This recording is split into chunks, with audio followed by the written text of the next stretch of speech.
semuanya, saat ini kita sudah bersama dengan Pak Susanto Jaya. Siapa sih beliau? Beliau adalah CEO dari Metro Data atau dengan kode saham MTDL. Halo Pak Susanto, apa kabar? Pak Susanto, kita senang sekali nih bisa langsung ngobrol dengan Pak Susanto. Boleh dong perkenalkan diri dikit nih ya, siapa sih Pak Susanto ini? Ya, selamat sore, Ellen. Ini salam inovasi dari Metrodata. Gitu. Saya Susanto Jaya, CEO dari Metrodata Electronics, kode sahamnya MTDL. Ya. MTDL itu sudah 45 tahun, tapi saya baru bergabung tahun 97, jadi 23 tahun setengahnya di umur Metrodata. Kalau bicara tentang revenue atau hasil dari laporan keuangan kuartal 3 2020 sendiri, Pak, ini gimana Pak performanya sepanjang tahun 2020 yang pastinya banyak tantangan buat banyak orang ini? Jadi begini, suka tidak suka memang kita ketahui di zaman COVID ini ada pengaruh kepada semua pelaku bisnis, terutama di kuartal 2 dan ke kuartal 3. Ya. Tetapi Metrodata 3 kuartal, ya, tahun lalu 2019 revenue 10,2 triliun. Ya 10 triliun, ya kan. Tahun ini 2020 9 bulan 10 triliun. Jadi kurang lebih stabil, adalah penurunan sedikit kontraksi 1,8%. Tetapi secara gross margin, walaupun terjadi kontraksi 1,8%, gross margin Metrodata bertumbuh 7%. Gitu. Dan di net income, ya kan? Jadi dengan revenue yang kurang lebih sama, ya Ellen, kita net income bertumbuh plus 3,5%. Jadi memberikan labanya meningkat gitu di 9 bulan ini gitu. Jadi ini bersyukur dan mungkin amazing juga di tengah situasi begini kan gitu. Oke, kalau untuk revenue dari solusi dan konsultasi sendiri, kalau saya perhatikan di kuartal 3 ini malah justru naik 9,14% ya Pak ya? Ya, betul. Jadi kalau business distribution kami, revenue turun 5%. Tetapi lebih terutama dikarenakan kelangkaan stok. Kelangkaan stok ya? Jadi hari ini notebook itu kan yang menjadi hot item lah. Yang paling mudah item termasuk software juga. Tapi notebook itu punya range. Ada low end yang harganya 3,5 sampai 5 juta rupiah. Itu yang paling banyak dikejar oleh masyarakat Indonesia buat work from home, buat learn from home. Tapi itu langka sekarang. Kedua, ada yang namanya mid, ya kan, antara 5 sampai 7 juta. Itu di situ ada i5, i3. Nah, di atas lagi i5 sampai i7 itu antara 7 sampai 10 juta. Ini masih ngomong yang basic ya. Itu yang high. Nah, low mid itu langka habis gitu sehingga jadi pasokannya kurang, maka revenue menurun. Nah, premium juga terjadi penurunan gitu. Nah, total ini distribusi turun 5%, tetapi di business solution and consulting karena customer-nya adalah corporate, enterprise, termasuk perusahaan-perusahaan general business unit itu bisa meningkat 9% lebih gitu kan. Nah, kenapa? Karena banyak bisnis yang hari ini yang dahulu mau melakukan transformasi digital itu tertahan karena menghitung return on investment, tertahan karena proses tendernya lama, tertahan karena meyakinkan business owner kan lambat, sekarang menjadi dipaksa harus cepat. Kalau enggak karyawannya ada tapi nggak bisa bekerja kan. Oke, menarik banget. Pak, kalau bicara tentang tahun 2020 ini Pak, berapa sih persentase dari target untuk revenue dan juga labanya? Ya, jadi kalau kalau bicara itu kita harus cek 2019 ya. 2019 revenue Metrodata 15 triliun ya, tembus 1 miliar dolar lah itu kan, 1 billion dollar gitu. Dan labanya 357 miliar. Itu kira-kira itu itemnya. Nah, di 2020 perkiraan kami karena ada keterbatasan stok tadi itu, revenue mungkin antara 14 sampai 14,5 triliun, kurang lebih. Tetapi laba minimal bisa bertahan sama dengan tahun lalu. Karena kuartal 4 tahun lalu sangat bagus. Gitu. Nah, kuartal 4 tahun ini tentunya bisnis ini kan terjadi lagi penyesuaian. Kami harapkan minimal sama gitu kan. Nah, tapi kami ingin istilahnya lebih optimis bahwa di 2021 lah pertumbuhan terjadi gitu kan. Pastinya ya. Ya, kalau dengan revenue yang lebih sedikit, agak turun gitu, dan target profit sama, maka kesimpulannya persentase dari net profit margin sendiri lebih tinggi ya Pak untuk 2020. ya, net margin yang lebih baik, dan satu lagi mungkin adalah operating cash flow-nya yang luar biasa. Oke, operating cash flow-nya ya Pak. Dikit nih Pak, mungkin bisa dijelaskan tentang cash flow perusahaan gitu ya, dan kemudian strategi perusahaan untuk menjaga cash flow supaya tetap bagus gitu gimana Pak? Ya, jadi kalau operating cash flow itu sebenarnya kita terima uang dari pelanggan, membayar kepada vendor dan supplier dan operating expenses termasuk salary. Tahun lalu 9 bulan itu plus 90 miliar. Tahun ini plus 1,3 triliun. Nah, perbandingan itulah yang istilahnya menggembirakan. Nah, bagaimana menjaganya? Ini ada berbagai hal kombinasi yang membantu. Pertama, istilahnya yang penting kan cash inflow. Ya, cash outflow bisa di operate kalau cash inflow-nya bagus. Nah, hari ini bisnisnya Metrodata, ya kan? Kalau untuk distribusi, kita ini bolehlah kita bilang kita market leader di Indonesia. Dan kita carry kalau brand yang main unit itu kurang lebih 75% dari yang beredar di Indonesia. Sehingga para dealer, kita punya dealer 4.000 dealer. Tersebar di 4.000 dealer, itu akan banyak bertransaksi dengan Metrodata. Nah, karena banyak bertransaksi dengan Metrodata, kalau misalkan mereka ada problem cash flow, atau mungkin pembayarannya lambat, begitu mereka di merek A-nya habis, mau beli merek B, mereka harus bayar dulu yang overdue di kita. Nah, sehingga membuat kita punya cash flow bagus. Udah begitu karena kelangkaan stok, ya kan, sehingga price competition agak rendah, dan kemudian dealer itu berlomba-lomba untuk membeli karena langka stoknya gitu. Nah, hari ini tanpa disengaja tuh gara-gara ini ada pandemi itu, gara-gara China supply stok sama komponen itu pasti ada terganggu, itu jadi langka. Nah, cash flow-nya bagus. Yang kedua adalah inventory-nya turun jauh. Oke, menarik ya. Dan ketiga, pelanggan corporate karena memang loyal dengan Metrodata, dan karena Metrodata bisa beroperasi dengan istilahnya mobile, yang sudah sejak 2010 sales-nya sudah mobile. Kalau sudah mobile, artinya hari ini work from home tidak ada masalah. Nah, pelanggan itu menjadi repeat buying, gitu. Oke, menarik banget nih. Padahal tadi saya mau nanyain tentang kalau ini pas COVID-19 ini gimana sih? Ternyata udah dijelaskan banyak nih panjang lebar oleh Pak Susanto. Nah, Pak Susanto, kita mau nanya juga nih Pak, kalau untuk tantangan dan antisipasi ini gimana Pak? Tantangan untuk perusahaan dan antisipasinya gimana ke depan? Ya, jadi pertama kita melihat bahwa pertumbuhan ekonomi Indonesia hari ini 2 kuartal resesi. Ya, itu satu tantangan kita mesti akui. Tapi kok saya forecast, menurut saya, ya, Indonesia punya GDP minus itu tidak lebih dari 3 kuartal. Jadi yang terakhirnya adalah Desember tahun ini. Gitu. Nah, tahun depan menurut saya sudah mulai meranjak untuk naik.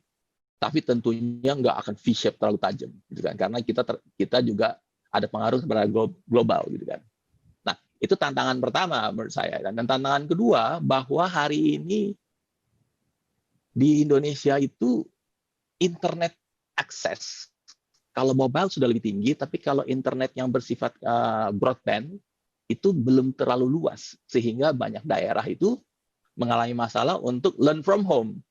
Sehingga mereka menggunakan handphone. Tapi kalau akses internet broadband, fixed broadband, wireless itu sudah lebih tersedia, tentu laptop semakin diminati kan.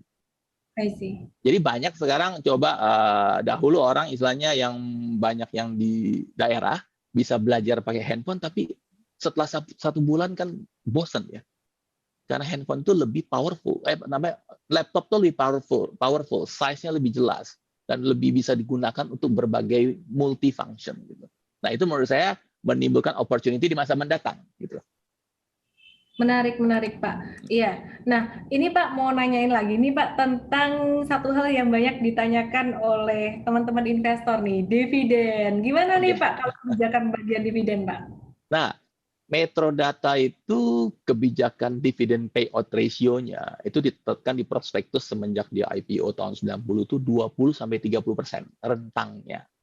Nah, 3 tahun terakhir ini kita sudah meningkatkan dividen yang dulu pernah kita ada alasan tertentu membayar 15%, terus kemudian 21%, terakhir tahun lalu itu 23%. Nah, tentunya ada harapan karena cash flow-nya bagus, profit tetap stable gitu. Kita ingin meningkatkan payout ratio supaya dalam rangka memakmurkan pemegang saham gitu kan ya.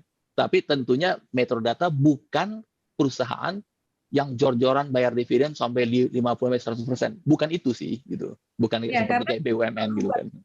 betul, karena perlu buat berkembang juga ya. Dan saya lihat kalau untuk perusahaan yang berkembang, growing company kayak Metrodata sangat berkembang ini sangat wajar sekali jika lebih banyak mengalokasikan laba untuk laba ditahan ya untuk pengembangan. Pak, kalau untuk kebijakan buat stakeholder gimana, Pak?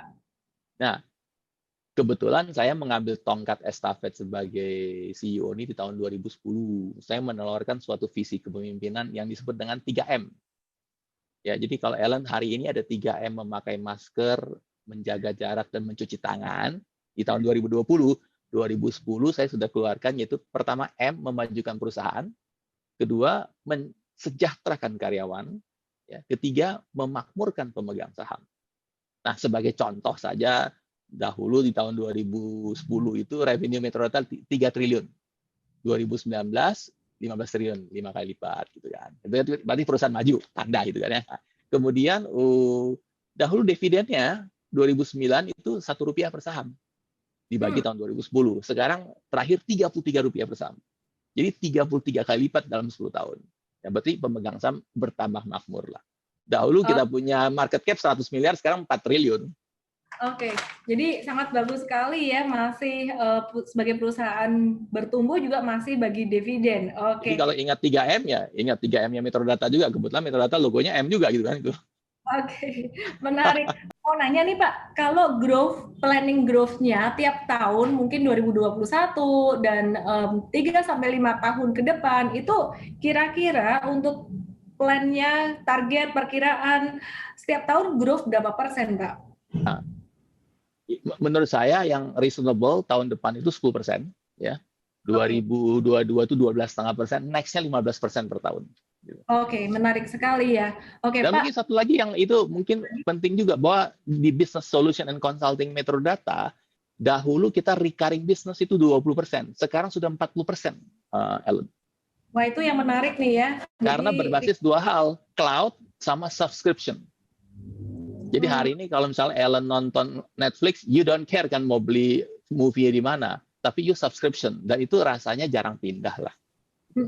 Dan kemudian kalau dia punya infrastruktur IT di perusahaan, sekarang pindah ke cloud, lebih elastis. Gitu. Oke, ini menarik nih ya. Dari tadi kan saya ngobrol bareng dengan Pak Susanto Jaya ya, sebagai seorang CEO. Saya tuh bisa merasakan semangatnya Pak Susanto di sini ya. Terima kasih. Cara ngobrol tuh kelihatan banget nih ya. Jadi very passionate banget. Pesan untuk investor, mengapa sih berinvestasi saham dan mengapa pilih Metrodata? Oke, jadi kenapa istilahnya kalau investasi saham kita ketahui bahwa hari ini memberikan return yang lebih tinggi daripada fixed income, itu secara umum. Tentunya lebih beresiko pasti ya.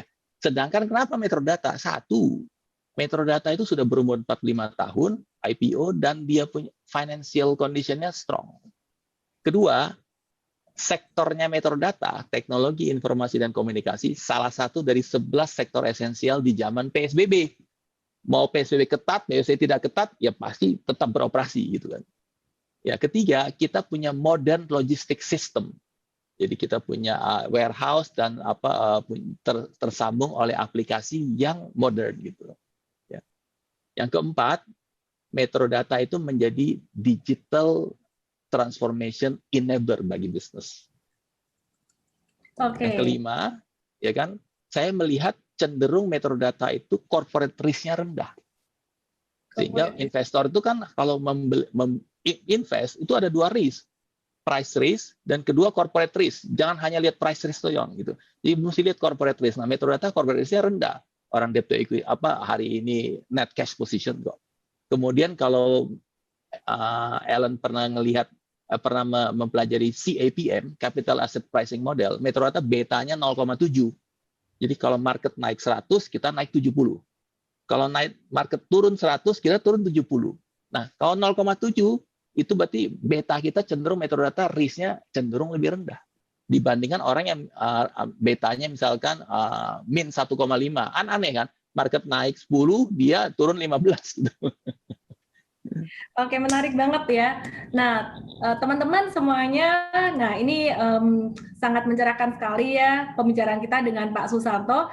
Bisa menjadi sebuah pertimbangan buat teman-teman yang mau berinvestasi untuk saham MTDL. Pastinya selalu ada disclaimer dan video kali ini sifatnya adalah edukasi teman-teman ya, bukan sebagai perintah beli dan jual. Oke, sebelumnya kami ucapkan banyak terima kasih untuk Pak Susanto Jaya, CEO dari Metrodata.